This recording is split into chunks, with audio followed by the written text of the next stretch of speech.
16 आपातकालीन प्रावधान emergency provisions.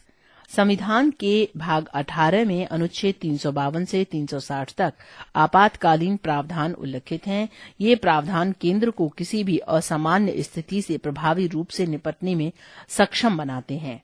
संविधान में इन प्रावधानों को जोड़ने का उद्देश्य देश की संप्रभुता, एकता, अखंडता, लोकतांत्रिक राजनीतिक व्यवस्था तथा संविधान की सुरक्षा करना है। आपातकालीन स्थिति में केंद्र सरकार सर्वशक्तिमान हो जाता है तथा सभी राज्य केंद्र के पूर्ण नियंत्रण में आ जाते हैं।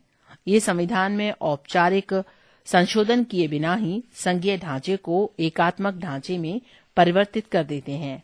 सामान्य समय में राजनीतिक व्यवस्था का संघीय स्वरूप से आपातकाल में एकात्मक स्वरूप में इस प्रकार का परिवर्तन संविधान की अद्वितीय विशेषता है।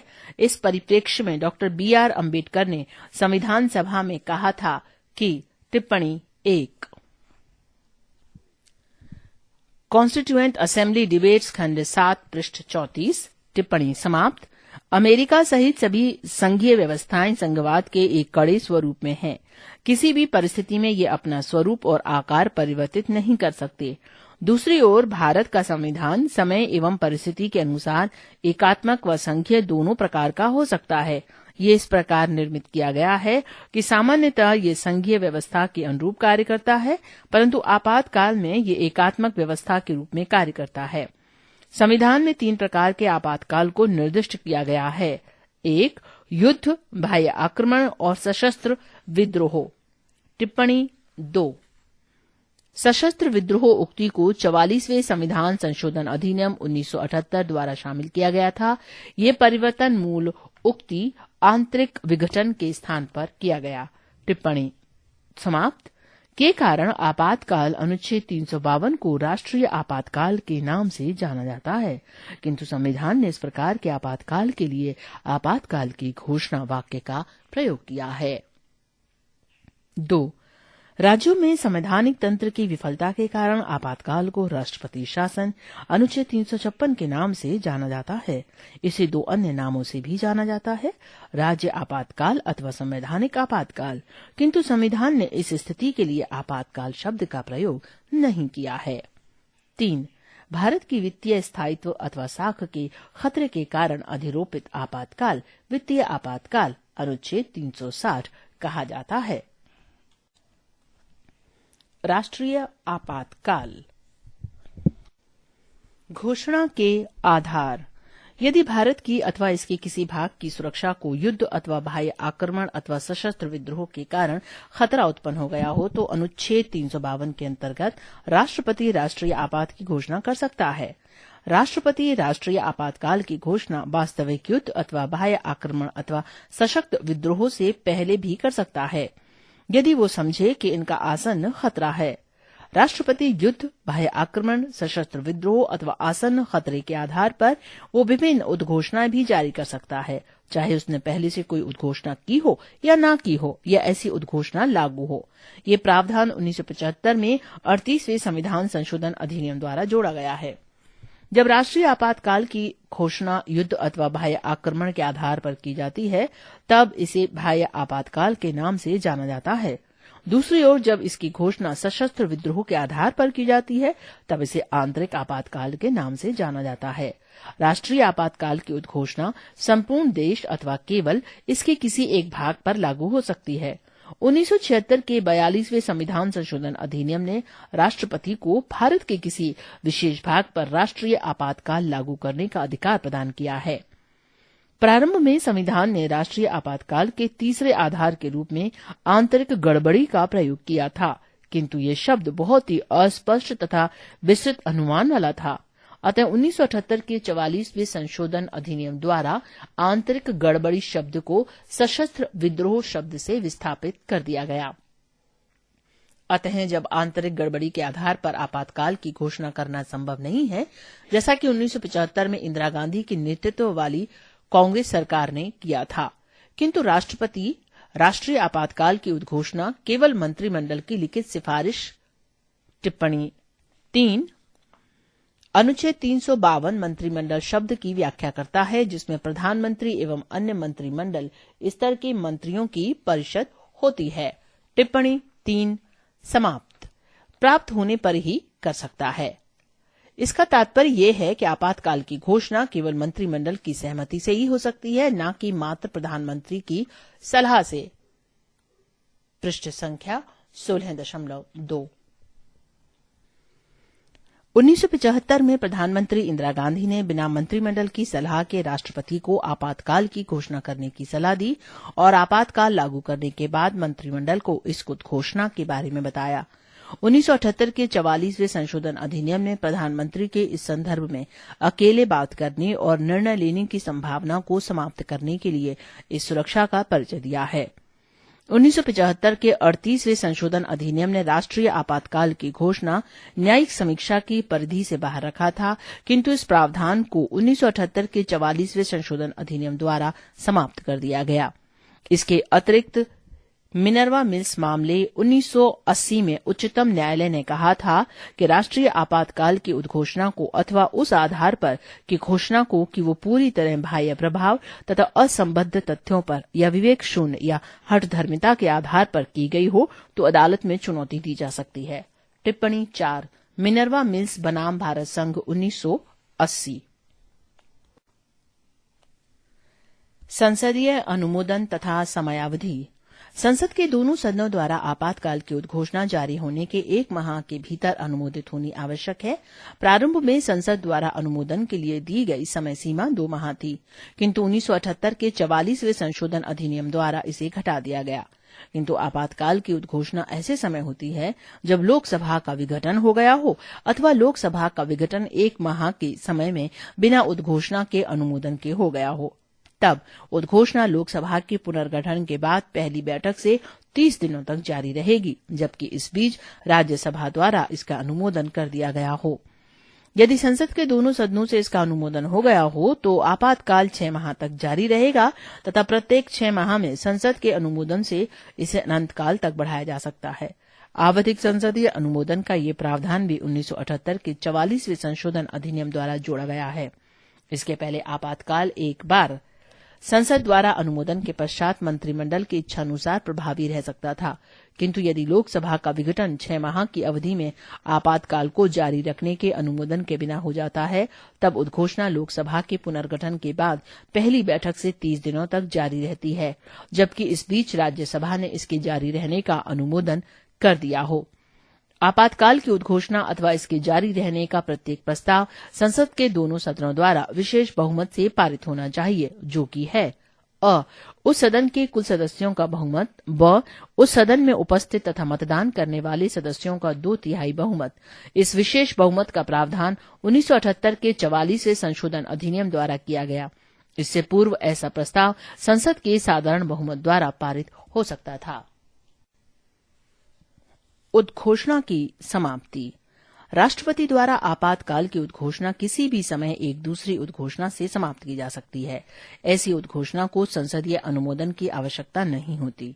इसके अतिरिक्त राष्ट्रपति को ऐसी उद्घोषणा को समाप्त कर देना आवश्यक है जब लोकसभा इसके जारी रहने के अनुमोदन का प्रस्ताव निरस्त कर दे। ये सुरक्षा उपाय भी 1978 के 44वें संशोधन अधिनियम द्वारा पेश किया गया था। संशोधन से पहले राष्ट्रपति किसी उद्घोषणा को अपने विवेक से समाप्त कर सकता था तथा लोकसभा का इस संदर्भ में कोई नियंत्रण नहीं था। 1978 के 44वें संशोधन अधिनियम ने यह व्यवस्था भी की है कि यदि लोकसभा की कुल सदस्य संख्या के 1/10 सदस्य स्पीकर, अध्यक्ष को अथवा राष्ट्रपति को यदि सदन नहीं चल रहा हो लिखित रूप से नोटिस दें तो 14 दिन के अंदर उद्घोषणा के जारी रहने के प्रस्ताव को अस्वीकार करने के लिए सदन की विशेष बैठक विचार विमर्श के उद्देश्य से बुलाई जा सकती है। उद्घोषणा को अस्वीकार करने का प्रस्ताव उद्घोषणा के जारी रहने के अनुमोदन के प्रस्ताव से निम्न 2 तरह से भिन्न होता है। 1. पहला केवल लोकसभा से ही पारित होना आवश्यक है, जबकि दूसरे को संसद के दोनों सदनों से पारित होने की आवश्यकता है। 2. पहले को केवल साधारण बहुमत से स्वीकार किया जाता है, जबकि दूसरे को विशेष बहुमत से स्वीकार किया जाता है। पृष्ठ संख्या 6.3। राष्ट्रीय आपातकाल के प्रभाव। आपात की उद्घोषणा के राजनीतिक तंत्र पर तीव्र तथा दूरगामी प्रभाव होते हैं। इन परिणामों को निम्न 3 वर्गों में रखा जा सकता है। 1. केंद्र राज्य संबंधों पर प्रभाव। 2. लोकसभा तथा राज्य विधानसभा के कार्यकाल पर प्रभाव तथा 3. मौलिक अधिकारों पर प्रभाव। केंद्र राज्य संबंधों पर प्रभाव। जब आपातकाल की उद्घोषणा लागू होती है तब केंद्र राज्य के सामान्य संबंधों में मूलभूत परिवर्तन होते हैं। इनका अध्ययन 3 शीर्षकों के अंतर्गत किया जा सकता है: कार्यपालक, विधायी तथा वित्तीय। कार्यपालक। राष्ट्रीय आपातकाल के समय केंद्र की कार्यपालक शक्तियों का विस्तार राज्य को उसकी कार्यपालक शक्तियों के प्रयोग के तरीकों के संबंध में निर्देश देने तक हो जाता है। सामान्य समय से केंद्र राज्यों को केवल कुछ विशेष विषयों पर ही कार्यकारी निर्देश दे सकता है, किंतु राष्ट्रीय आपातकाल के समय केंद्र को किसी राज्य को किसी भी विषय पर कार्यकारी निर्देश देने की शक्ति प्राप्त हो जाती है। अतः राज्य सरकारें केंद्र के पूर्ण नियंत्रण में हो जाती हैं, यद्यपि उन्हें निलंबित नहीं किया जाता। विधायी। राष्ट्रीय आपातकाल के समय संसद को राज्य सूची में वर्णित विषयों पर कानून बनाने का अधिकार प्राप्त हो जाता है, यद्यपि किसी राज्य विधायिका की विधायी शक्तियों को निलंबित नहीं किया जाता। ये संसद की असीमित शक्ति का प्रभाव है। अतः केंद्र तथा राज्यों के मध्य विधायी शक्तियों के सामान्य वितरण का निलंबन हो जाता है, यद्यपि राज्य विधायिका निलंबित नहीं होती। संक्षेप में संविधान संघीय की जगह एकात्मक हो जाता है। संसद द्वारा आपातकाल में राज्य के विषयों पर बनाए गए कानून आपातकाल की समाप्ति के बाद 6 माह तक प्रभावी रहते हैं। जब राष्ट्रीय आपात की उद्घोषणा लागू होती है तब यदि संसद का सत्र नहीं चल रहा हो तो राष्ट्रपति राज्य सूची के विषयों पर भी अध्यादेश जारी कर सकता है। इसके अतिरिक्त संसद राष्ट्रीय आपातकाल के परिणाम स्वरूप केंद्र अथवा इसके अधिकारियों तथा प्राधिकारियों को संघ सूची से बाहर के विषयों पर इसके विस्तृत अधिकार क्षेत्र के अंतर्गत बनाए गए कानूनों को लागू करने की शक्ति तथा कर्तव्य प्रदान कर सकती है। 1976 के 42वें संशोधन अधिनियम द्वारा ये व्यवस्था की गई कि उपरोक्त वर्णित 2 परिणामों कार्यकारी तथा विधायी का केवल आपातकाल लागू होने वाले राज्य तक ही नहीं वरन किसी अन्य राज्य में भी विस्तार होता है। वित्तीय। जब राष्ट्रीय आपातकाल की उद्घोषणा लागू हो तब राष्ट्रपति केंद्र तथा राज्यों के मध्य करों के संवैधानिक वितरण को संशोधित कर सकता है। इसका तात्पर्य यह है कि राष्ट्रपति केंद्र से राज्यों को दिए जाने वाले धन यानी वित्त को कम अथवा समाप्त कर सकता है। ऐसे संशोधन उस वित्त वर्ष की समाप्ति तक जारी रहते हैं जिसमें आपातकाल समाप्त होता है। राष्ट्रपति के ऐसे प्रत्येक आदेश को संसद के दोनों सदनों के सभा पटलों पर रखा जाना आवश्यक है। लोकसभा तथा राज्य विधानसभा के कार्यकाल पर प्रभाव। जब राष्ट्रीय आपातकाल की उद्घोषणा लागू हो तब लोकसभा का कार्यकाल इसके सामान्य कार्यकाल यानी 5 वर्ष से आगे संसद द्वारा विधि बनाकर एक समय में 1 वर्ष के लिए कितने भी समय तक बढ़ाया जा सकता है, किंतु यह विस्तार आपातकाल की समाप्ति के बाद 6 माह से ज्यादा नहीं हो सकता। उदाहरण के लिए 5वीं लोकसभा 1971 से 1977 का कार्यकाल 2 बार एक समय में 1 वर्ष के लिए बढ़ाया गया था। टिप्पणी 5। 5वीं लोकसभा का कार्यकाल जो 18 मार्च 1976 को समाप्त होता गया था उसे 1 वर्ष के लिए 18 मार्च 1977 तक बढ़ाया गया। ये बढ़ोतरी लोकसभा कालावधि विस्तारण अधिनियम 1976 द्वारा हुई। इसे फिर 1 वर्ष के लिए 18 मार्च 1978 तक बढ़ाया गया। ये लोकसभा कालावधि विस्तारण संशोधन अधिनियम 1976 के द्वारा हुई। हालांकि 5 वर्ष 10 माह 6 दिन के विस्तार के बाद 18 जनवरी 1977 को सदन विघटित कर दिया गया। टिप्पणी समाप्त। इसी प्रकार राष्ट्रीय आपात के समय संसद किसी राज्य विधानसभा का कार्यकाल यानी 5 वर्ष प्रत्येक बार 1 वर्ष के लिए यानी कितने भी समय तक बढ़ा सकती है, जो कि आपातकाल की समाप्ति के बाद अधिकतम 6 माह तक ही रहता है। मूल अधिकारों पर प्रभाव। अनुच्छेद 358 तथा 359 राष्ट्रीय आपातकाल में मूल अधिकार पर प्रभाव का वर्णन करते हैं। अनुच्छेद 358 अनुच्छेद 19 द्वारा दिए गए मूल अधिकारों के निलंबन से संबंधित है, जबकि अनुच्छेद 359 अन्य मूल अधिकारों के निलंबन यानी अनुच्छेद 20 तथा 21 द्वारा प्रदत्त अधिकारों को छोड़कर से संबंधित हैं। ये 2 प्रावधान निम्नानुसार वर्णित किए जाते हैं। अनुच्छेद 19 के अंतर्गत प्रदत्त मूल अधिकारों का निलंबन।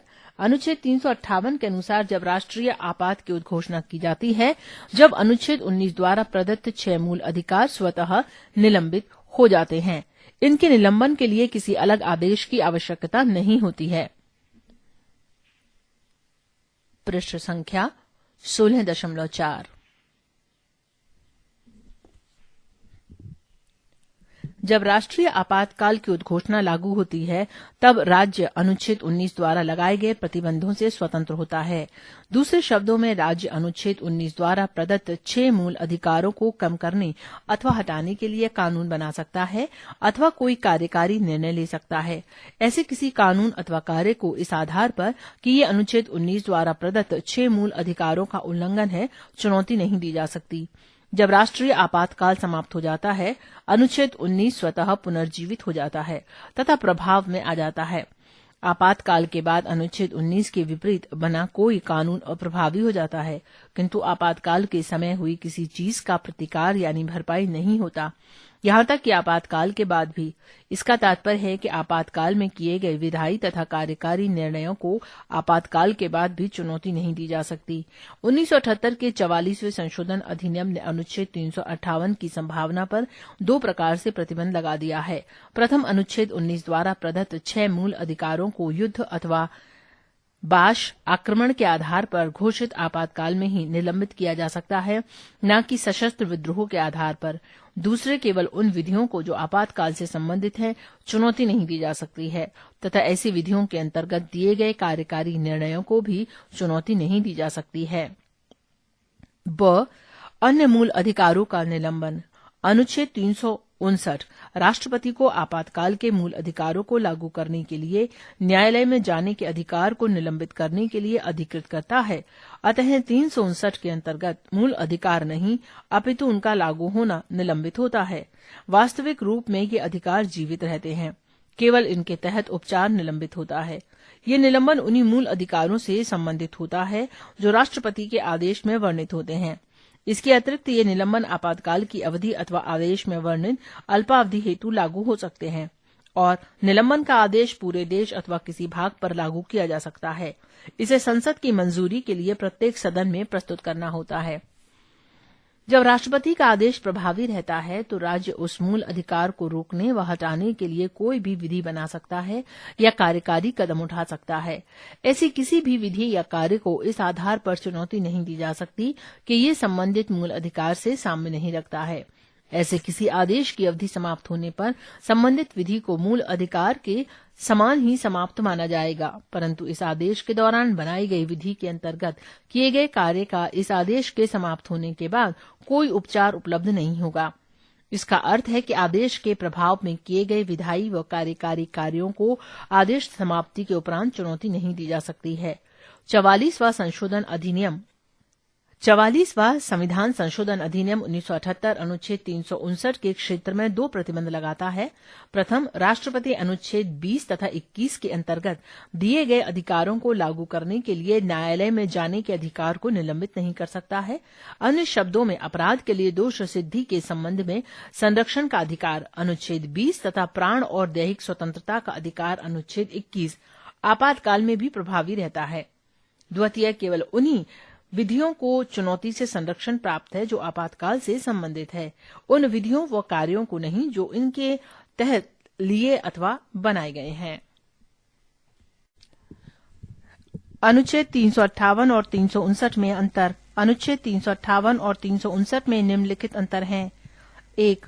अनुच्छेद 358 केवल अनुच्छेद 19 के अंतर्गत मूल अधिकारों से संबंधित है, जबकि अनुच्छेद 359 उन सभी मूल अधिकारों से संबंधित है जिनका राष्ट्रपति के आदेश द्वारा निलंबन हो जाता है। 2. अनुच्छेद 358 स्वतः ही आपातकाल की घोषणा होने पर अनुच्छेद 19 के अंतर्गत के मूल अधिकारों का निलंबन कर देता है। दूसरी ओर अनुच्छेद 359 मूल अधिकारों का निलंबन स्वतः नहीं करता।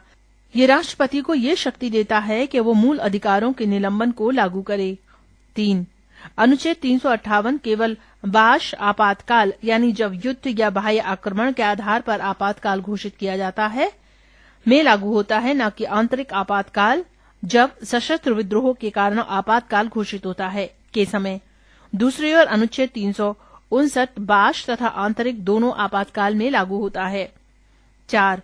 अनुच्छेद 358 अनुच्छेद 19 के अंतर्गत के मूल अधिकारों के आपातकाल की संपूर्ण अवधि के लिए निलंबित कर देता है, जबकि अनुच्छेद 359 मूल अधिकारों के निलंबन को राष्ट्रपति द्वारा उल्लेख की गई अवधि के लिए लागू करता है। ये अवधि संपूर्ण आपातकालीन अवधि अथवा अल्पावधि हो सकती है। पृष्ठ संख्या 16.5। 5. अनुच्छेद 358 संपूर्ण देश में तथा अनुच्छेद 359 संपूर्ण देश अथवा किसी भाग विशेष में लागू हो सकता है। 6. अनुच्छेद 358 अनुच्छेद 19 को पूर्ण रूप से निलंबित कर देता है, जबकि अनुच्छेद 359 अनुच्छेद 20 व 21 के निलंबन को लागू नहीं करता है। 7. अनुच्छेद 358 राज्य को अनुच्छेद 19 के अंतर्गत मूल अधिकारों से साम्य नहीं रखने वाले नियम बनाने अथवा कार्यकारी कदम उठाने का अधिकार देता है, जबकि अनुच्छेद 359 केवल उन्हीं मूल अधिकारों के संबंध में ऐसे कार्य करने का अधिकार देता है जिन्हें राष्ट्रपति के आदेश द्वारा निलंबित किया गया है। अनुच्छेद 358 और अनुच्छेद 359 में एक समानता भी है।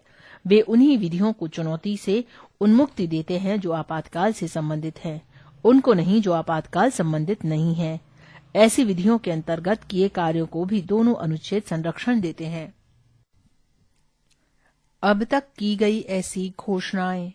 इस प्रकार के आपातकाल अभी तक 3 बार 1962, 1971 और 1975 में घोषित किए गए हैं।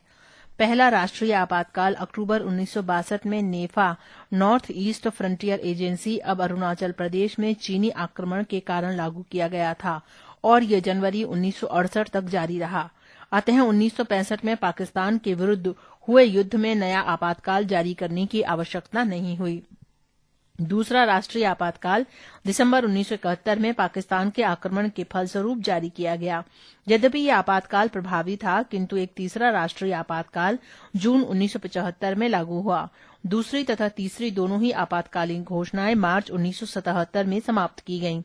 पहली 2 आपातकाल घोषणाएं 1962 और 1971 बाह्य आक्रमण के आधार पर, जबकि तीसरी आपातकाल घोषणा 1975 आंतरिक उपद्रव के आधार पर थी। कुछ लोग पुलिस और सशस्त्र बलों को उनके कार्य तथा नित्य कर्तव्यों के विरुद्ध उन्हें भड़का रहे थे। 1975 में घोषित आपातकाल आंतरिक आपातकाल सबसे ज्यादा विवादास्पद सिद्ध हुआ। उस समय आपातकाल में अधिकारों के दुरुपयोग के विरुद्ध व्यापक विरोध हुआ था। आपातकाल के बाद 1977 में हुए लोकसभा चुनावों में इंदिरा गांधी के नेतृत्व में कांग्रेस पार्टी पराजित हो गई और जनता दल सत्ता में आया। इस सरकार ने 1975 में घोषित आपातकाल के कारणों तथा परिस्थितियों का पता लगाने के लिए शाह आयोग का गठन किया गया। आयोग ने आपातकाल को तर्कसंगत नहीं बताया। अतः 44वां संशोधन 1978 में लाया गया, जिसमें आपातकालीन अधिकारों के दुरुपयोग को रोकने के कई उपाय किए गए। राष्ट्रपति शासन। आरोपण का अधिकार। अनुच्छेद 355 केंद्र को इस कर्तव्य के लिए विवश करता है कि प्रत्येक राज्य सरकार संविधान की प्रबंध व्यवस्था के अनुरूप ही कार्य करेगी। इस कर्तव्य के अनुपालन के लिए केंद्र अनुच्छेद 356 के अंतर्गत राज्य में संविधान तंत्र के विफल हो जाने पर राज्य सरकार को अपने नियंत्रण में ले सकता है। ये सामान्य रूप में राष्ट्रपति शासन के रूप में जाना जाता है। इसे राज्य आपात या संवैधानिक आपातकाल भी कहा जाता है। राष्ट्रपति शासन अनुच्छेद 356 के अंतर्गत 2 आधारों पर घोषित किया जा सकता है। एक तो अनुच्छेद 356 में ही उल्लिखित है तथा दूसरा अनुच्छेद 365 में।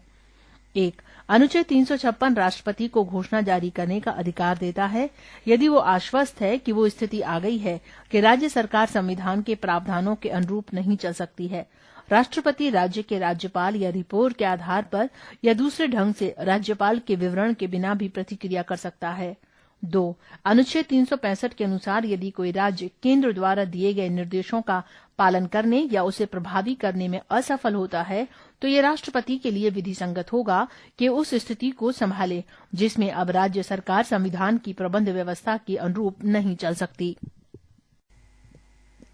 संसदीय अनुमोदन तथा समयावधि। राष्ट्रपति शासन के प्रभाव की घोषणा जारी होने के 2 माह के भीतर इसका संसद के दोनों सदनों द्वारा अनुमोदन हो जाना चाहिए। यदि राष्ट्रपति शासन का घोषणा पत्र लोकसभा के विघटित होने के समय जारी होता है या लोकसभा 2 माह के भीतर बिना घोषणा पत्र को स्वीकृत किए विघटित हो जाती है, तब घोषणा पत्र लोकसभा की पहली बैठक के 30 दिन तक बना रहता है, बशर्ते राज्यसभा ने इसे निश्चित समय में स्वीकृत कर दिया हो। पृष्ठ संख्या 16.6। यदि दोनों सदनों द्वारा स्वीकृत हो तो राष्ट्रपति शासन 6 माह तक चलता है। टिप्पणी 6। 42वें संशोधन अधिनियम 1976 ने इस काल को 6 माह से 1 वर्ष कर दिया। इस तरह संसद के दोनों सदनों से पारित होने के बाद राष्ट्रपति शासन 1 वर्ष तक लागू रहेगा, लेकिन 44वें संशोधन अधिनियम 1978 में पुनः इस अवधि को 6 माह तक का कर दिया गया। टिप्पणी समाप्त। इसे अधिकतम 3 वर्ष। टिप्पणी 7। 1987 में पंजाब में लागू राष्ट्रपति शासन 68वें संशोधन अधिनियम 1991 के अंतर्गत 5 वर्ष तक जारी रहा। टिप्पणी समाप्त। की अवधि के लिए संसद की प्रत्येक 6 माह की स्वीकृति से बढ़ाया जा सकता है। हालांकि यदि 6 माह की अवधि में यदि लोकसभा राष्ट्रपति के शासन को जारी रखने के प्रस्ताव को मंजूर किए बिना विघटित हो जाती है, तो ये घोषणा लोकसभा के पुनर्गठन के बाद इसकी प्रथम बैठक के 30 दिन तक लागू रहेगी, परंतु इस अवधि में राज्यसभा द्वारा इसे मंजूरी देना आवश्यक है। राष्ट्रपति शासन की घोषणा को मंजूरी देने वाला प्रत्येक प्रस्ताव किसी भी सदन द्वारा सामान्य बहुमत द्वारा पारित किया जा सकता है, अर्थात सदन में सदस्यों की उपस्थिति व मतदान का बहुमत। 44वें संविधान संशोधन अधिनियम 1978 में संसद द्वारा राष्ट्रपति शासन को 1 वर्ष के बाद भी जारी रखने की शक्ति पर प्रतिबंध लगाने के लिए एक प्रावधान जोड़ा गया। अतः इसमें प्रावधान किया गया कि 1 वर्ष के पश्चात राष्ट्रपति शासन को 6 माह के लिए केवल तक बढ़ाया जा सकता है जब निम्नलिखित 2 परिस्थितियां पूरी हों। 1. यदि पूरे भारत में अथवा पूरे राज्य या उसके किसी भाग में राष्ट्रीय आपात की घोषणा की गई हो, तथा 2. चुनाव आयोग ये प्रमाणित करे कि संबंधित राज्य में विधानसभा के चुनाव के लिए कठिनाइयां उपस्थित हैं। राष्ट्रपति द्वारा राष्ट्रपति शासन की घोषणा को किसी भी समय परवर्ती घोषणा द्वारा वापस लिया जा सकता है। ऐसी घोषणा के लिए संसद की अनुमति आवश्यक नहीं होती। राष्ट्रपति शासन के परिणाम। जब किसी राज्य में राष्ट्रपति शासन लागू हो तो राष्ट्रपति को निम्नलिखित असाधारण शक्तियां प्राप्त हो जाती हैं। 1. वो राज्य सरकार के कार्य अपने हाथ में ले लेता है और उसे राज्यपाल तथा अन्य कार्यकारी अधिकारियों की शक्ति प्राप्त हो जाती है। 2. वो घोषणा कर सकता है कि संसद राज्य विधायिका की शक्तियों का प्रयोग करेगी। 3. वो ये सभी आवश्यक कदम उठा सकता है जिसमें राज्य के किसी भी निकाय या प्राधिकरण से संबंधित संवैधानिक प्रावधानों को निलंबन करना शामिल है। अतः जब राज्य में राष्ट्रपति शासन लागू हो तो राष्ट्रपति मुख्यमंत्री के नेतृत्व वाली मंत्रिपरिषद को भंग कर देता है। राज्य का राज्यपाल राष्ट्रपति के नाम पर राज्य सचिव की सहायता से अथवा राष्ट्रपति द्वारा नियुक्त किसी सलाहकार की सहायता से राज्य का प्रशासन चलाता है। यही कारण है कि अनुच्छेद 356 के अंतर्गत की गई घोषणा को राज्य में राष्ट्रपति शासन कहा जाता है। इसके अतिरिक्त राष्ट्रपति राज्य विधानसभा को विघटित अथवा निलंबित कर सकता है। टिप्पणी 8। विघटन होने की स्थिति में राज्य में नई विधानसभा के गठन के लिए नए चुनाव होंगे। टिप्पणी समाप्त। संसद राज्य के विधेयक और बजट प्रस्ताव को पारित करती है। जब कोई राज्य विधानसभा इस प्रकार निलंबित हो अथवा विघटित हो, 1. संसद राज्य के लिए विधि बनाने की शक्ति राष्ट्रपति अथवा उनके द्वारा उल्लिखित किसी अधिकारी को दे सकती है।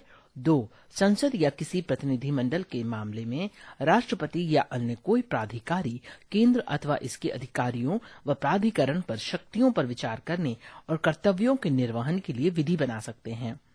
3. जब लोकसभा का सत्र नहीं चल रहा हो तो राष्ट्रपति संसद की अनुमति के लिए लंबित पड़े राज्य की संचित निधि के प्रयोग को प्राधिकृत कर सकता है। 4.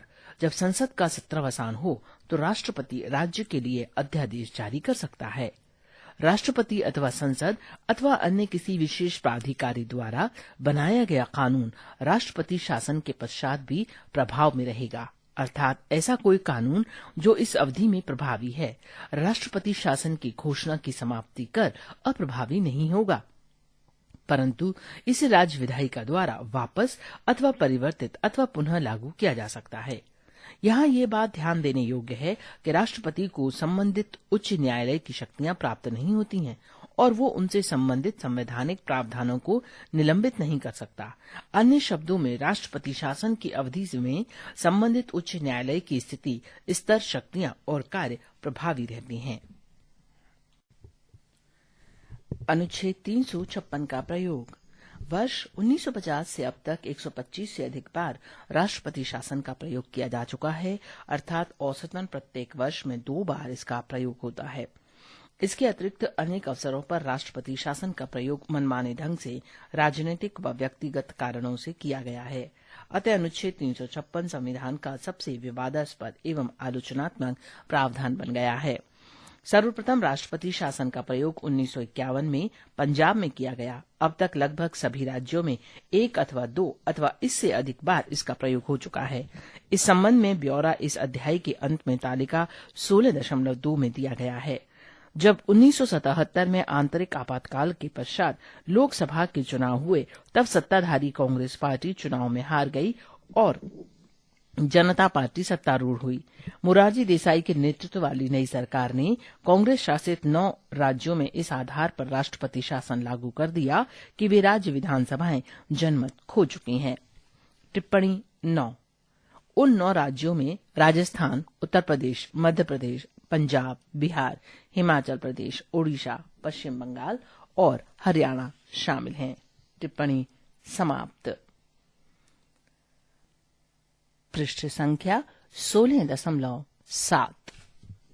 जब 1980 में कांग्रेस पार्टी सत्ता में आई तो उसने भी इसी आधार पर 9 राज्यों में राष्ट्रपति शासन लागू कर दिया। टिप्पणी 10। उन 9 राज्यों में उत्तर प्रदेश, बिहार, राजस्थान, मध्य प्रदेश, पंजाब, ओडिशा, गुजरात, महाराष्ट्र और तमिलनाडु शामिल हैं। टिप्पणी समाप्त। सन 1992 में बीजेपी शासित राज्यों मध्य प्रदेश, हिमाचल व राजस्थान में कांग्रेस पार्टी सरकार द्वारा इस आधार पर राष्ट्रपति शासन लागू कर दिया कि ये राज्य केंद्र द्वारा धार्मिक संगठनों पर लगाए गए प्रतिबंधों का अनुपालन करने में असमर्थ हो रहे थे। बॉम्बई केस। टिप्पणी 11। एसआर बॉम्बई बनाम भारत संघ 1994। टिप्पणी समाप्त। 1994 में उच्चतम न्यायालय ने अपने एक दूरगामी निर्णय में राष्ट्रपति शासन की घोषणा का इस आधार पर अनुमोदन किया कि धर्मनिरपेक्षता संविधान का मूल विशेषता है, परंतु न्यायालय ने 1988 में नागालैंड, 1989 में कर्नाटक एवं 1991 में मेघालय में राष्ट्रपति शासन को वैध नहीं ठहराया। डॉक्टर BR अम्बेडकर ने संविधान सभा में इस प्रावधान के आलोचकों को उत्तर देते हुए आशा व्यक्त की थी कि अनुच्छेद 356 की ये उग्र शक्ति एक मृत पत्र की भांति रहेगी और इसका प्रयोग अंतिम साधन के रूप में किया जाएगा। उन्होंने कहा, टिप्पणी 12 है, कॉन्स्टिट्यूएंट असेंबली डिबेट्स खंड 9 पृष्ठ 133 और 177। टिप्पणी समाप्त। केंद्र को उसके हस्तक्षेप से प्रतिबंधित करना चाहिए क्योंकि वो प्रांत राज्य की संप्रभुता पर आक्रमण माना जाएगा। ये एक सैद्धांतिक प्रतिज्ञा है जिसमें हमें उन कारणों को मानना पड़ेगा कि हमारा संविधान एक संघीय है। ऐसा होने पर यदि केंद्र प्रांतीय प्रशासन में कोई हस्तक्षेप करता है तो ये संविधान द्वारा केंद्र पर लागू प्रावधानों के अंतर्गत होना चाहिए। मुख्य बात ये कि हमें ये उम्मीद करनी चाहिए कि ऐसे अनुच्छेद कभी भी प्रयोग में नहीं लाए जाएंगे और वे एक मृत पत्र होंगे। यदि कभी उनका प्रयोग होता है तो मैं उम्मीद करता हूं कि राष्ट्रपति, जिसमें ये सभी शक्तियां निहित हैं, प्रांत के प्रशासन को निलंबित करने से पूर्व उचित सावधानी बरतेगा। हालांकि अनुवर्ती घटनाओं से स्पष्ट होता है जिसे संविधान का मृत पत्र माना गया वही राज्य सरकारों व विधानसभाओं के विरुद्ध एक घातक हथियार सिद्ध हुआ।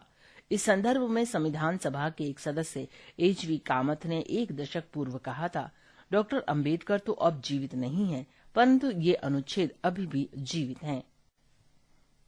राष्ट्रीय आपातकाल अनुच्छेद 352, राष्ट्रपति शासन अनुच्छेद 356। 1. अनुच्छेद 352 ये केवल तब उद्घोषित की जाती है जब भारत अथवा इसके किसी भाग की सुरक्षा पर युद्ध, बाह्य आक्रमण अथवा सशस्त्र विद्रोह का खतरा हो। 356 इसकी घोषणा तब की जाती है जब किसी राज्य की सरकार संविधान के प्रावधान के अनुसार कार्य न कर रही हो और इनका कारण युद्ध, बाह्य आक्रमण व सैन्य विद्रोह न हो। तालिका 16.7 1. राष्ट्रीय आपातकाल एवं राष्ट्रपति शासन में तुलना। 2. इसकी घोषणा के बाद राज्य कार्यकारिणी व विधायिका संविधान के प्रावधानों के अंतर्गत कार्य करती रहती है। इसका प्रभाव यह होता है कि राज्य की विधायी एवं प्रशासनिक शक्तियां केंद्र को प्राप्त हो जाती हैं। 2. इस स्थिति में राज्य कार्यपालिका बर्खास्त हो जाती है तथा राज्य विधायिका या तो निलंबित हो जाती है अथवा विघटित हो जाती है। राष्ट्रपति राज्यपाल के माध्यम से राज्य का प्रशासन चलाता है तथा संसद राज्य के लिए कानून बनाती है। संक्षेप में राज्य की कार्यकारी व विधायी शक्तियां केंद्र को प्राप्त हो जाती हैं। अनुच्छेद 352 3. इसके अंतर्गत संसद राज्य विषयों पर स्वयं नियम बनाती है, अर्थात ये शक्ति किसी अन्य निकाय अथवा प्राधिकरण को नहीं दी जाती। अनुच्छेद 356 3. इसके अंतर्गत संसद राज्य के लिए नियम बनाने का अधिकार राष्ट्रपति अथवा उसके द्वारा नियुक्त अन्य किसी प्राधिकारी को सौंप सकती है। अब तक ये पद्धति रही है कि राष्ट्रपति संबंधित राज्य से संसद के लिए चुने गए सदस्यों की सलाह पर विधियां बनाता है। ये कानून राष्ट्रपति के नियम के रूप में जाने जाते हैं। अनुच्छेद 352 4. इसके लिए अधिकतम समयावधि निश्चित नहीं है। इसे प्रत्येक 6 माह बाद संसद से अनुमति लेकर अनिश्चित काल तक लागू किया जा सकता है। अनुच्छेद 356 4. इसके लिए अधिकतम 3 वर्ष की अवधि निश्चित की गई है। इसके पश्चात इसकी समाप्ति तथा राज्य में सामान्य संवैधानिक तंत्र की स्थापना आवश्यक है। अनुच्छेद 352 5. इसके अंतर्गत सभी राज्यों तथा केंद्र के बीच संबंध परिवर्तित होते हैं। अनुच्छेद 356 5. इसके तहत केवल उस राज्य जहां पर आपातकाल लागू हो तथा केंद्र के बीच संबंध परिवर्तित होते हैं। अनुच्छेद 352 6. इसकी घोषणा करने अथवा इसे जारी रखने से संबंधित सभी प्रस्ताव संसद में विशेष बहुमत द्वारा पारित होने चाहिए। अनुच्छेद 356 6. इसकी घोषणा करने अथवा इसको जारी रखने से संबंधित सभी प्रस्ताव संसद के सामान्य बहुमत द्वारा पारित होने चाहिए। अनुच्छेद 352 7. ये नागरिकों के मूल अधिकारों को प्रभावित करता है। अनुच्छेद 356 7. ये नागरिकों के मूल अधिकारों को प्रभावित नहीं करते हैं। अनुच्छेद 352 8. लोकसभा इसकी घोषणा वापस लेने के लिए प्रस्ताव पारित कर सकती है। अनुच्छेद 356 8. इसमें ऐसा कोई प्रावधान नहीं है। इसे राष्ट्रपति स्वयं वापस ले सकता है। पृष्ठ संख्या 16.8।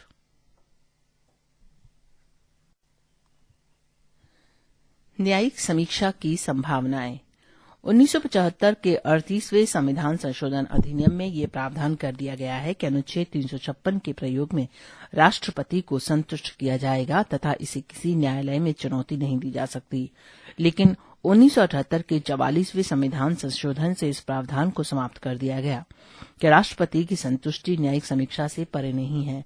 मुंबई मामले 1994 में उच्चतम न्यायालय ने अनुच्छेद 356 के अंतर्गत राष्ट्रपति शासन लागू करने के संबंध में निम्नलिखित निर्णय दिए। 1. राष्ट्रपति शासन लागू करने की राष्ट्रपति की घोषणा न्यायिक समीक्षा योग्य है। 2. राष्ट्रपति की संतुष्टि तर्कसंगत संसाधनों पर आधारित होनी चाहिए। राष्ट्रपति के कार्य पर न्यायालय द्वारा रोक लगाई जा सकती है यदि ये अतार्किक अथवा अन्यथा आधार पर आधारित है अथवा ये दुर्भावना या तर्क विरुद्ध पाया जाए। 3. केंद्र पर यह जिम्मेदारी होगी कि वो राष्ट्रपति शासन को न्यायोचित सिद्ध करने के लिए तर्क सम्मत कारणों को प्रस्तुत करे। 4. न्यायालय ये नहीं देख सकता कि संसाधन सही अथवा पर्याप्त है, अपितु ये देखता है कि कार्य तर्क सम्मत है अथवा नहीं। 5. यदि न्यायालय राष्ट्रपति की घोषणा को असंवैधानिक और अवैध पाता है तो उसे विघटित राज्य सरकार को पुनः स्थापित करने और निलंबित अथवा विघटित विधानसभा को पुनः बहाल करने का अधिकार है। 6. राज्य विधानसभा को केवल तभी विघटित किया जा सकता है जब राष्ट्रपति की घोषणा को संसद की अनुमति मिल जाती है। जब तक ऐसी कोई घोषणा को मंजूरी नहीं प्राप्त होती है, राष्ट्रपति विधानसभा को केवल निलंबित कर सकता है। यदि संसद इसे मंजूरी देने में असमर्थ होती है तो विधानसभा पुनर्जीवित हो जाती है। 7. धर्मनिरपेक्षता संविधान का मूल विशेषता है। अतः यदि कोई राज्य सरकार सांप्रदायिक राजनीति करती है तो इस अनुच्छेद के अंतर्गत उस पर कार्रवाई की जा सकती है। 8. राज्य सरकार का विधानसभा में विश्वास मत खोने का प्रश्न संसद में निश्चित किया जाना चाहिए। जब तक ये न हो तब तक मंत्रिपरिषद बनी रहेगी। 9. जब केंद्र में कोई नया राजनीतिक दल सत्ता में आता है तो उसे राज्यों में अन्य दलों की सरकार को बर्खास्त करने का अधिकार प्राप्त नहीं होगा। 10. अनुच्छेद 356 के अधीन शक्तियां विशिष्ट शक्तियां हैं। इनका प्रयोग विशेष परिस्थितियों में यदाकदा ही करना चाहिए। उपयुक्त और अनुपयुक्त प्रयोग के मामले। सरकारिया आयोग की केंद्र राज्य संबंधों 1988 पर आधारित रिपोर्ट तथा उच्चतम न्यायालय का बॉम्बई मामले 1994 में वे परिस्थितियां उल्लिखित हैं जहां अनुच्छेद 356 का उचित व अनुचित रूप से प्रयोग किया गया है। टिप्पणी 13 है। केंद्र राज्य संबंधों पर आयोग की रिपोर्ट भाग 1 पृष्ठ 165 से 180 कोष्ठक में 1988। किसी राज्य में राष्ट्रपति शासन का प्रयोग निम्नलिखित परिस्थितियों में उचित होगा। 1. जब आम चुनावों के बाद विधानसभा में किसी भी दल को स्पष्ट बहुमत प्राप्त न हो, अर्थात त्रिशंकु विधानसभा हो। 2. जब बहुमत प्राप्त दल सरकार बनाने से इनकार कर दे और राज्यपाल के समक्ष विधानसभा में स्पष्ट बहुमत वाला कोई गठबंधन न हो। 3. जब मंत्रिपरिषद त्यागपत्र दे दे और अन्य कोई दल सरकार बनाने की इच्छुक न हो अथवा स्पष्ट बहुमत के अभाव में सरकार बनाने की अवस्था में न हो। 4. यदि राज्य सरकार केंद्र के किसी संवैधानिक निर्देश को मानने से इनकार कर दे। 5. जहां आंतरिक उच्छेदन हो, उदाहरण के लिए सरकार जब सोच विचार पूर्वक संविधान व कानून के विरुद्ध कार्य करे और इसका परिणाम एक उग्र विद्रोह के रूप में फूट पड़े। 6. भौतिक विखंडन, जहां सरकार इच्छापूर्वक अपने संवैधानिक दायित्व निभाने से इनकार कर दे जो राज्य की सुरक्षा को खतरा उत्पन्न कर दे। किसी राज्य में राष्ट्रपति शासन का उपयोग निम्नलिखित परिस्थितियों में अनुचित है। 1. जब मंत्रिपरिषद त्यागपत्र दे दे अथवा सदन के बहुमत के अभाव के कारण बर्खास्त कर दी जाए और राज्यपाल एक वैकल्पिक सरकार की संभावनाओं की जांच किए बिना राष्ट्रपति शासन आरोपित करने की सिफारिश करे। 2. जब राज्यपाल मंत्रिपरिषद के समर्थन के संबंध में स्वयं निर्णय ले एवं मंत्रिपरिषद को सदन में बहुमत सिद्ध करने की अनुमति दिए बिना राष्ट्रपति शासन लागू करने की सिफारिश कर दे। पृष्ठ संख्या 16.9। 3. जब विधानसभा में बहुमत प्राप्त दल लोकसभा के आम चुनावों में भारी हार का सामना करे, जैसा कि 1977 तथा 1980 में हुआ था। 4. आंतरिक गड़बड़ी जिससे कोई आंतरिक उच्छेदन अथवा भौतिक विघटन या गड़बड़ी न हो। 5. राज्य में कुशासन अथवा मंत्रिपरिषद के विरुद्ध भ्रष्टाचार के आरोप अथवा राज्य में वित्तीय संकट। 6. जहां राज्य सरकार को अपनी गलती सुधारने के लिए पूर्व चेतावनी नहीं दी गई हो, केवल उन मामलों को छोड़कर जहां स्थितियां विपत्तिकारक घटनाओं में परिवर्तित होने वाली हों। 7. जहां सत्ताधारी दल के अंदर की परेशानियों को सुलझाने के लिए अथवा किसी के बाह्य अथवा असंगत उद्देश्य के लिए शक्ति का प्रयोग संविधान के विरुद्ध किया जाए। वित्तीय आपातकाल, इसको कई भागों में बांटा गया है। उद्घोषणा का आधार। अनुच्छेद 360 राष्ट्रपति को वित्तीय आपात की घोषणा करने की शक्ति प्रदान करता है यदि वो संतुष्ट हो कि ऐसी स्थिति उत्पन्न हो गई है जिसमें भारत अथवा उसके किसी क्षेत्र की वित्तीय स्थिति अथवा प्रत्यय खतरे में हो। 38वें संविधान संशोधन अधिनियम 1975 में कहा गया कि राष्ट्रपति की वित्तीय आपातकाल की घोषणा करने की संतुष्टि अंतिम और निर्णायक है तथा किसी भी न्यायालय में किसी भी आधार पर प्रश्न योग्य नहीं है। परंतु 44वें संविधान संशोधन अधिनियम 1978 में इस प्रावधान को समाप्त कर ये कहा गया कि राष्ट्रपति की संतुष्टि न्यायिक समीक्षा से परे नहीं है। संसदीय अनुमोदन एवं समयावधि। वित्तीय आपात की घोषणा को घोषित तिथि के 2 माह के भीतर संसद की स्वीकृति मिलना अनिवार्य है। यदि वित्तीय आपातकाल की घोषणा करने के दौरान लोकसभा विघटित हो जाए अथवा 2 माह के भीतर इसे मंजूर करने से पूर्व लोकसभा विघटित हो जाए तो ये घोषणा पुनर्गठित लोकसभा की प्रथम बैठक के बाद 30 दिनों तक प्रभावी रहेगी, परंतु इस अवधि में इसे राज्यसभा की मंजूरी मिलना आवश्यक है। एक बार यदि संसद के दोनों सदनों से इसे मंजूरी प्राप्त हो जाए तो वित्तीय आपात अनिश्चित काल के लिए तब तक प्रभावी रहेगा जब तक इसे वापस न लिया जाए। इन 2 बातों को ये इंगित करता है। 1.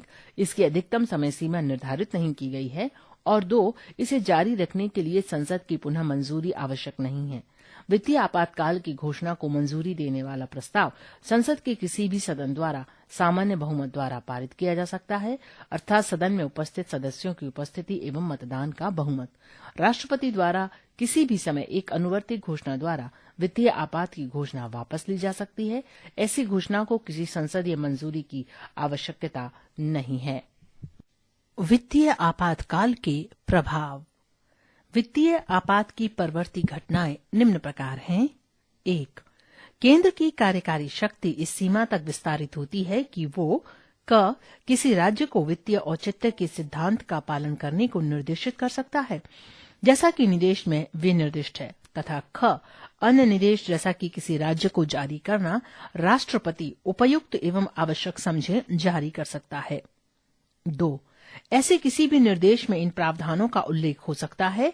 1. राज्य की सेवा में किसी भी अथवा सभी वर्गों के सेवकों की वेतन एवं भत्तों में कटौती। 2. राज्य विधायिका द्वारा पारित कर राष्ट्रपति के विचार हेतु लाए गए सभी धन विधेयकों अथवा अन्य वित्तीय विधेयकों को आरक्षित रखना। 3. राष्ट्रपति वेतन एवं भत्तों में कटौती हेतु निर्देश जारी कर सकता है। 1. केंद्र की सेवा में लगे सभी अथवा किसी भी श्रेणी के व्यक्तियों को, और 2. उच्चतम न्यायालय एवं उच्च न्यायालय के सभी न्यायाधीशों की। अतः वित्तीय आपातकाल की अवधि में राज्य के सभी वित्तीय मामलों में केंद्र का नियंत्रण हो जाता है। संविधान सभा के एक सदस्य H.N. कुंजरू ने कहा कि वित्तीय आपात राज्य की वित्तीय संप्रभुता के लिए एक गंभीर खतरा है।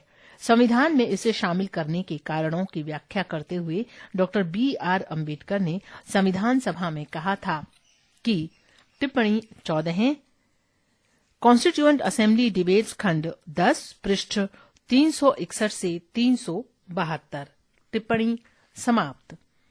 ये अनुच्छेद न्यूनाधिक रूप से 1933 में पारित संयुक्त राष्ट्र के राष्ट्रीय रिकवरी कानून कहे जाने वाले ढांचे की तरह हैं, जिसने राष्ट्रपति को आर्थिक एवं वित्तीय मोर्चा दोनों तरह की परेशानियों को समाप्त करने के लिए समान प्रावधान बनाने की शक्ति दी।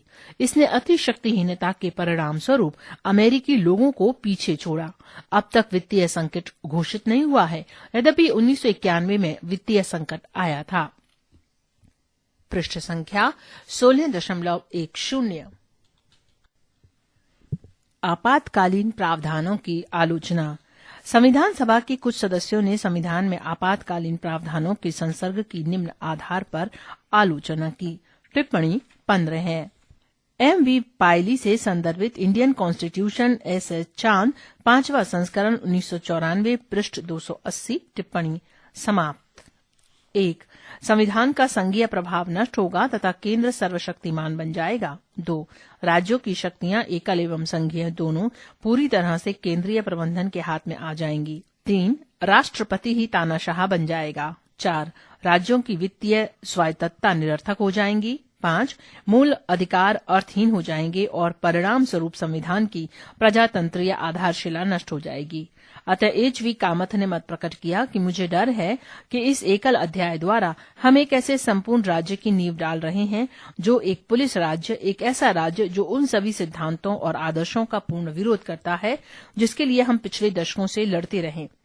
एक राज्य जहां सैकड़ों मासूम महिलाओं एवं पुरुषों की स्वतंत्रता के अधिकार सदैव संशय में रहेंगे। एक राज्य जहां कहीं शांति होगी जो वो कब्र में होगी और शून्य अथवा रेगिस्तान में होगी। ये शर्म और दुख का दिन होगा जब राष्ट्रपति इन शक्तियों का प्रयोग करेगा जिनका विश्व के किसी भी लोकतांत्रिक देश के संविधान में कोई नहीं साम्य होगा। टिप्पणी 16 है। कॉन्स्टिट्यूएंट असेंबली डिबेट्स खंड 9 पृष्ठ 105। टिप्पणी समाप्त। केची शाह ने इनकी व्याख्या इस प्रकार दी कि प्रतिक्रिया और पतन का एक अध्याय मैंने पाया जो किसी ने नहीं कहा, परंतु 2 विभिन्न धाराएं इस अध्याय के संपूर्ण प्रावधानों को रेखांकित एवं प्रभावित करती हैं। 1. केंद्र को इकाइयों के विरुद्ध विशिष्ट शक्ति से सुसज्जित करना, और 2. सरकार को इन लोगों के विरुद्ध सशक्त करना जो कि विशेषतः इस अध्याय के लगभग सभी अनुच्छेदों में दिए गए सभी प्रावधानों का अध्ययन और शक्तियों का सूक्ष्म निरीक्षण करते हैं। मुझे ऐसा लगता है कि स्वतंत्रता और लोकतंत्र का नाम केवल संविधान में ही रह जाएगा। टी.टी. कृष्णमाचारी ने भय प्रकट किया कि इन प्रावधानों के द्वारा राष्ट्रपति एवं कार्यकारी संवैधानिक तानाशाही का प्रयोग करेंगे। टिप्पणी 17 है। वही पृष्ठ 123। टिप्पणी समाप्त। H.N. कुंजरू ने कहा, वित्तीय आपातकाल के प्रावधान राज्य की वित्तीय स्वायत्तता के लिए एक गंभीर खतरा उत्पन्न करते हैं। हालांकि संविधान सभा में इन प्रावधानों के समर्थक भी थे, अतः सर अल्लादी कृष्णा स्वामी अय्यर ने इन्हें संविधान की जीवन साथी बताया। महावीर त्यागी ने विचार व्यक्त किया कि ये सुरक्षा वॉल्व की तरह कार्य करेंगे और संविधान की रक्षा करने में सहायता करेंगे। टिप्पणी 18 है। वही पृष्ठ 547 टिप्पणी समाप्त। जबकि डॉक्टर बी.आर. अम्बेडकर ने भी संविधान सभा में आपातकालीन प्रावधानों के बचाव में उनके दुरुपयोग की संभावनाओं को व्यक्त किया। उन्होंने कहा, मैं पूर्ण रूप से इनकार नहीं करता कि इन अनुच्छेदों का दुरुपयोग अथवा राजनीतिक उद्देश्य के लिए इनके प्रयोग की संभावना है। टिप्पणी 19 वही पृष्ठ 177। तालिका 16.2 राष्ट्रपति शासन लगाना 1951 से 2019। क्रम संख्या राज्य या केंद्र शासित प्रदेश कितनी बार लगाया गया, किस वर्ष लगाया। रोमन नंबर 1 राज्य। नंबर 1 आंध्र प्रदेश 3 बार लगाया गया, 1954, 1973 और 2014 है। टिप्पणी 20 ये आंध्र राज्य में लगाया गया। टिप्पणी समाप्त। नंबर 2 अरुणाचल प्रदेश राज्य 2 बार लगाया गया, 1979 और 2016 में लगाया गया। 3 असम 4 बार लगाया गया, 1979, 1981, 1982 और 1990 में लगाया गया। 4 बिहार राज्य 8 बार लगाया गया, 1968, 1969, 1972, 1977, 1980, 1995, 1999 और 2005 में लगाया गया। 5 छत्तीसगढ़ 1 बार भी नहीं लगा और किसी भी वर्ष नहीं लगा। 6 गोवा 5 बार लगाया गया, 1966, 1979, 1900, 1999 और 2005 में लगाया गया। 7 गुजरात 5 बार लगाया गया, 1971, 1974, 1976, 1980 और 1996 में लगाया गया। 8 हरियाणा 3 बार लगाया गया, 1967, 1977, 1991 में लगाया गया। 9 हिमाचल प्रदेश 2 बार लगाया गया, 1977 और 1992 में लगाया गया। पृष्ठ संख्या 16.11। क्रम संख्या 10 झारखंड राज्य 3 बार लगाया गया, 2009, 2010, 2013 में लगाया गया। 11 है कर्नाटक 6 बार लगाया गया, 1971, 1977, 1989, 1990, 2007 और 2007 में लगाया गया।